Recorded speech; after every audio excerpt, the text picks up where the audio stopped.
masih kesempatan untuk bisa mendapatkan firman Tuhan, memiliki persekutuan yang intim dengan Tuhan, ya, sehingga Tuhan juga boleh dimuliakan, kita juga dipuaskan ya oleh firman.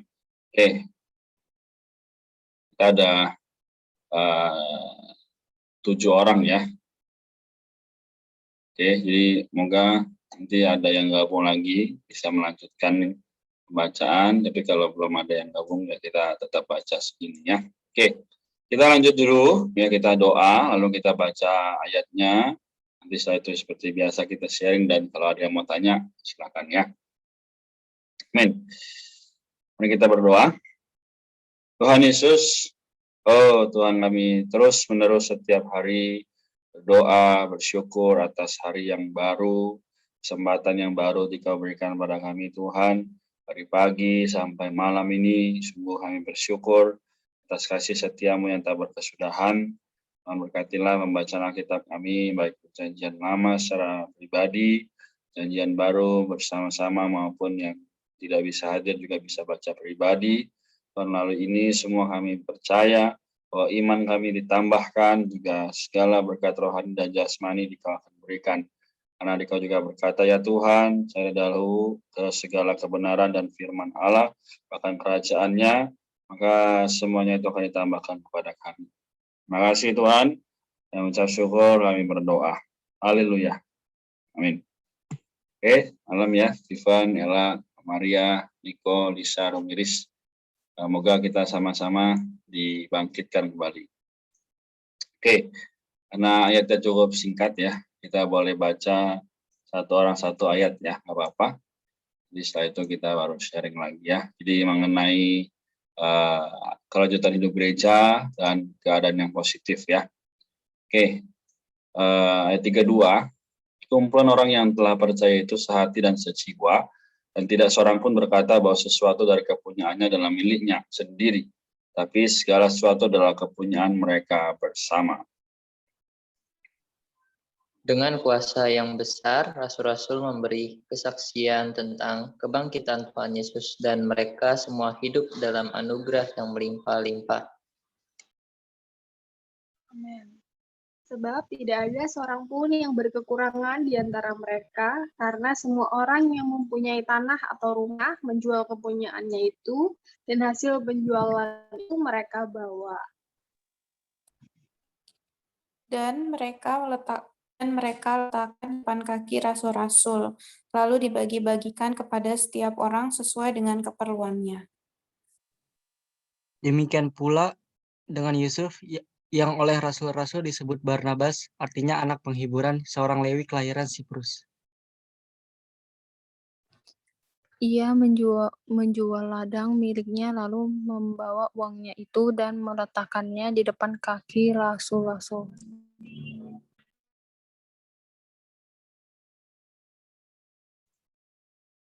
Miris, ayat 1 pasal 5.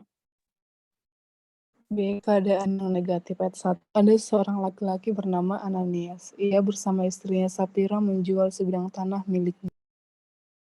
Ayat 2, dengan setahu istrinya, ia menahan sebagian dari hasil penjualan itu, dan sebagian lagi dibawa dan diletakkannya di depan kaki rasul-rasul.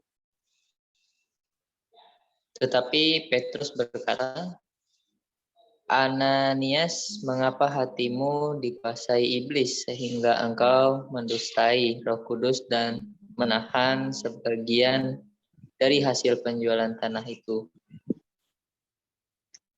Selama tanah itu tidak dijual, bukankah itu tetap kepunyaanmu? Dan setelah dijual, bukankah hasilnya itu tetap dalam kuasamu?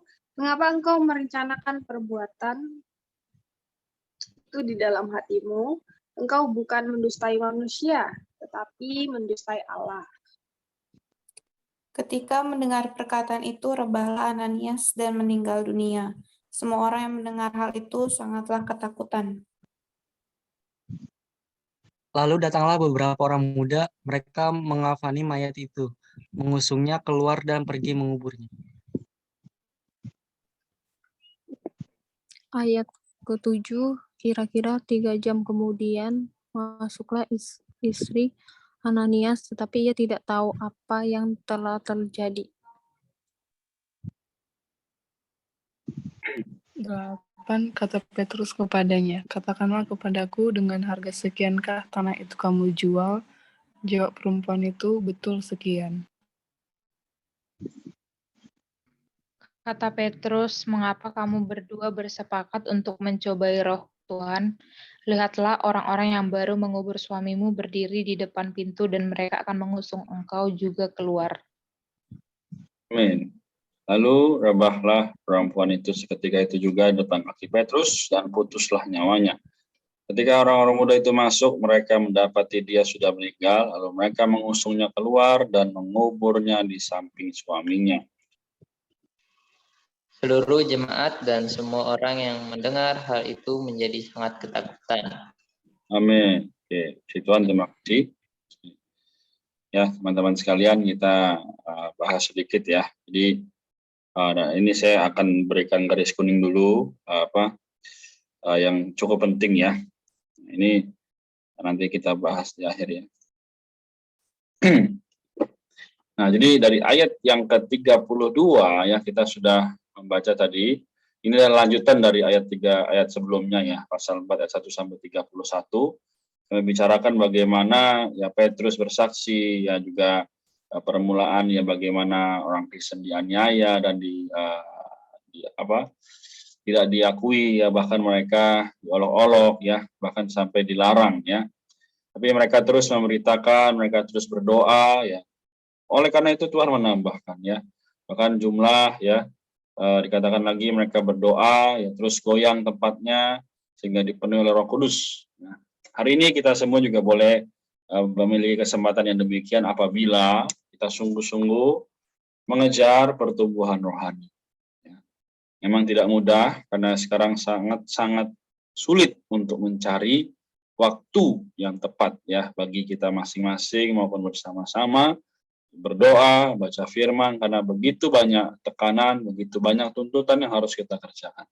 Oke, tapi ada teladan yang baik dari ayat 32, yaitu apa? Katakan bahwa kumpulan orang yang telah percaya itu sehati, sejiwa, dan tidak seorang pun berkata bahwa ini yang penting ya, hati sejiwa, tidak seorang pun berkata bahwa sesuatu yang kepunyaannya adalah miliknya sendiri, tapi segala sesuatu adalah kepunyaan mereka bersama. Nah, bukan berarti ya kita hari ini ya punya handphone yang milik bersama, enggak ya. Tapi firman ya segala sesuatu mungkin ada persembahan, yaitu yang kita berikan kepada gereja adalah milik kita bersama. Nah, jadi kenapa ya masih Tuhan berikan kesempatan kita melakukan persembahan, melakukan ya doa dan sebagainya. Itu justru membuat kita melihat bahwa ada kuasa daripada Allah yang memiliki dambaan supaya kita juga bisa sama seperti para rasul.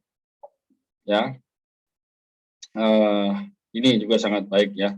Dan mereka semua hidup dalam anugerah yang melimpah-limpah.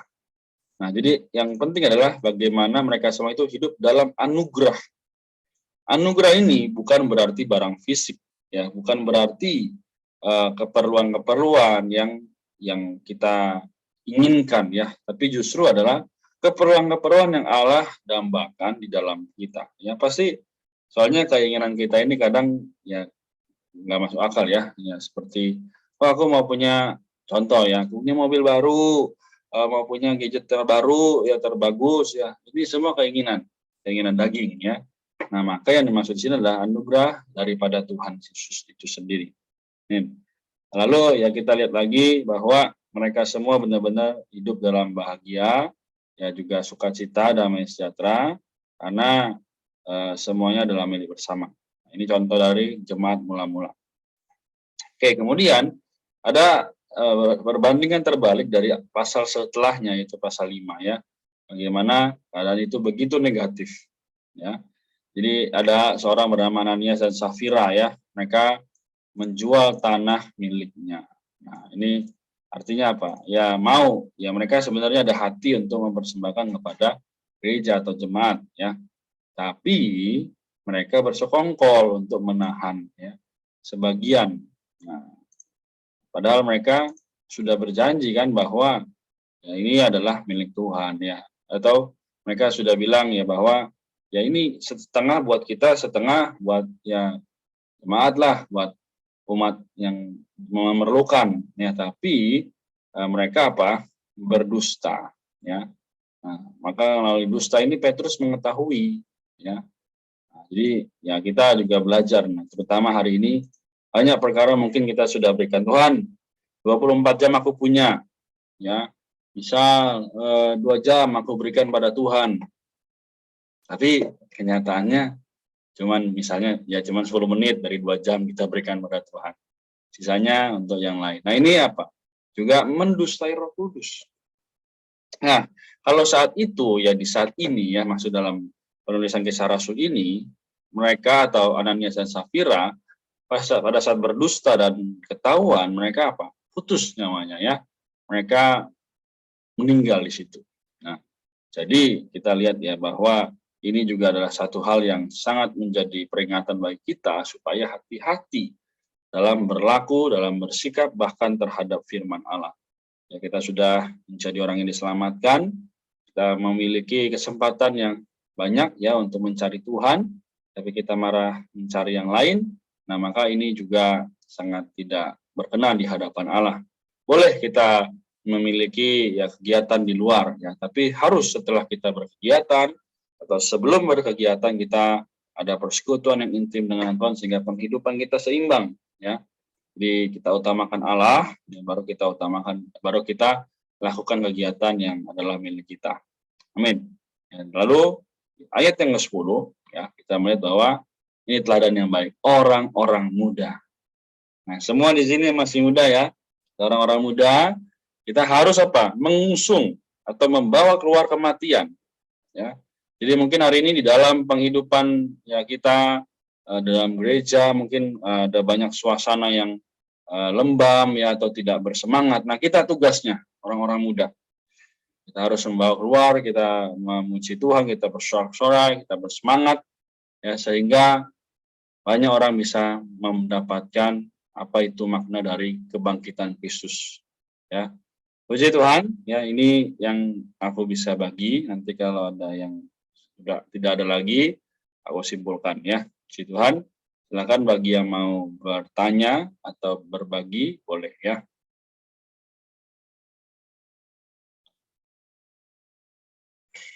Dari yang dibaca maupun pengalaman satu hari ini. Min, aku menikmati di yang ayat 33 ya. Ya, jadi di sini dibilang bahwa setiap rasul atau setiap orang yang percaya kepada Tuhan itu mereka mengalami kehidupan di dalam anugerah ya. Walaupun pada saat itu pasti sulit menjadi orang yang mengikut Tuhan karena masih banyak orang-orang yang menolak Yesus ya. Tapi mereka masih mau hidup dengan berkecukupan ya, karena di situ dibilang mereka kan saling membagi-bagikan keperluan. Jadi pada saat itu tidak ada yang kekurangan ya, semua cukup walaupun tidak berlebihan. Jadi ini sebenarnya adalah satu kehidupan orang Kristen yang normal sebenarnya ya, di mana kita saling memperhatikan, saling saling melengkapi, saling mendukung ya, mensupport baik jasmani maupun rohani gitu. Hari ini mungkin kehidupan yang seperti ini agak jarang ya kita temui, khususnya di yang daerah-daerah Jakarta ya. Karena banyak orang-orang muda hari ini yang hanya mementingkan keadaannya pribadi, semakin hari orang semakin egois, mementingkan aku, dan aku gitu. Jadi banyak orang-orang di luar sana yang egosentris ya, tapi puji Tuhan hari ini kita tidak sama seperti mereka, karena kita ini adalah anak-anak Allah. Justru dalam kondisi yang demikian kita harus menampilkan kehidupan yang seperti apa sih seharusnya orang yang mengikut Tuhan gitu. Harusnya adalah kehidupan yang saling memberi, khususnya menjadi berkat bagi banyak orang ya. Jadi hari ini kehidupan kita sebagai orang Kristen harus menjadi berkat bagi banyak orang. Baru Tuhan bisa tertampil ya. Maka rasul-rasul ini kan bisa menjadi kesaksian Tuhan yang hidup pada saat itu. Karena apa? Karena kehidupan mereka menampilkan diri Allah gitu. Dan hari ini kita juga bisa menjadi saksi-saksi Tuhan. Dengan cara apa? Dengan cara kehidupan kita yang seperti apa? Kehidupan kita haruslah kehidupan yang berada di dalam anugerah, dan juga kehidupan yang menjadi berkat bagi banyak orang. Amin. Amin. Puji Tuhan. Terima kasih Kak Maria. Lagi yang lain? Mau bertanya atau berbagi? Dari Steven, Ella, Lisa, Niko, Romiris, Eva. Oke. 4 sampai 5 ya. Atau kalau udah oke, boleh beri reaksi supaya kita semua bisa tahu. Oke, Steven mantap. Mantap, Eva. Yang lain juga harusnya oke ya. Baik, ya, berarti sudah mantap semua. Nah, sekarang kita harus melihat bagaimana aplikasi atau secara sederhana menjadi orang yang bisa melihat dengan jelas kondisi dan situasi yang tidak baik ini. Ya, mungkin ya kita bisa ambil satu contoh. Ya, hari ini tadi sudah Amalia bilang, banyak orang memperhatikan kepentingan sendiri. Ya, nah kita memperhatikan teman-teman kita yang mungkin alumni SMP atau SMA kita. Ya, mereka kesusahan ya. Tadi saya baru lihat ada berita ya, mahasiswa di Universitas Bandar Lampung ya bunuh diri ya karena kondisi mentalnya terganggu ya, mungkin dosennya, mungkin pelajarannya susah dan sebagainya. Nah, ini kita harus perhatikan karena jiwa seseorang itu sangat berharga ya. Nah, kita sebagai orang yang sudah percaya dan melihat ini, maka kalau kita lihat teman kita lagi murung ya, lihat mereka sedang tidak bersemangat, kita harus belajar untuk mengasihi. Ya, mengasihi bukan hanya ya materi, tapi justru melalui tanya kabar kita itu sudah sangat berharga bagi mereka. Ya. Misal namanya ya, temanku ya, gimana kabarmu? Ada yang bisa didoakan nggak? Ya, di situ kita menjadi orang yang tidak lagi seperti ya hanya basa-basi ya. Karena ada orang bilang kalau kita punya banyak uang dideketin, kalau nggak ada uang dijauhin. Enggak. Justru karena kita adalah orang-orang yang telah menjadi percaya, nah maka seharusnya kita memiliki kehidupan yang juga sama seperti yang Allah kehendaki. Nah, jadi teman-teman sekalian, malam hari ini kita punya dua firman, yaitu tentang kehidupan yang positif dan kehidupan yang negatif. Semoga kita jadi belajar ya, makin hari kita terus belajar menjadi sama atau menjadikan Tuhan sebagai teladan kita. Baik, kalau gitu kita sudah selesai sampai sini ya. Nanti kalau ada pertanyaan atau yang mau di-sharingkan juga boleh. Puji Tuhan. Oke. Kalau gitu kita tutup ya. Kita sampai di sini, kita doa, lalu setelah ini kita ada foto, lalu pengumuman, lalu selesai ya. Puji Tuhan. Ada yang bersukarela mendoakan kita semua? Oke. Kalau belum ada, mari kita sama-sama doa ya. Semoga Tuhan memulihkan, Tuhan menyegarkan kita kembali. Tuhan Yesus, Allah kami, Bapa kami yang kami sembah, yang kami puji, yang mengucap syukur atas penyertaan-Mu sepanjang hari ini Tuhan, juga pembacaan Alkitab yang sudah kami baca.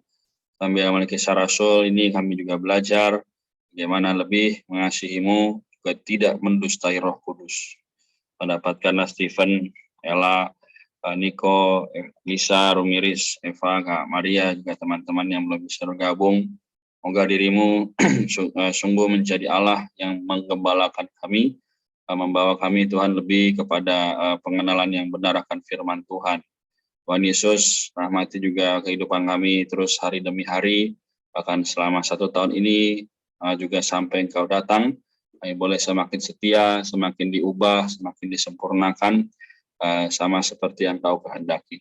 Tuhan Yesus, kami berdoa supaya kami juga bisa menjadi teladan bagi banyak orang, sehingga sekeliling kami melihat kami, mereka melihat Kristus. Tingkah laku, sikap kami, pembicaraan, segala sesuatu yang kami kerjakan adalah supaya Engkau ditampilkan. Terima kasih Tuhan, kami berdoa, jagalah juga keluarga kami masing-masing, kesehatan terutama dalam transisi pandemi ini, sama-sama boleh semakin hari dikuatkan. Kami berdoa, mengucap syukur ya Tuhan. Haleluya. Amin. Oke, baik, Tuhan kita sampai di sini. Kita boleh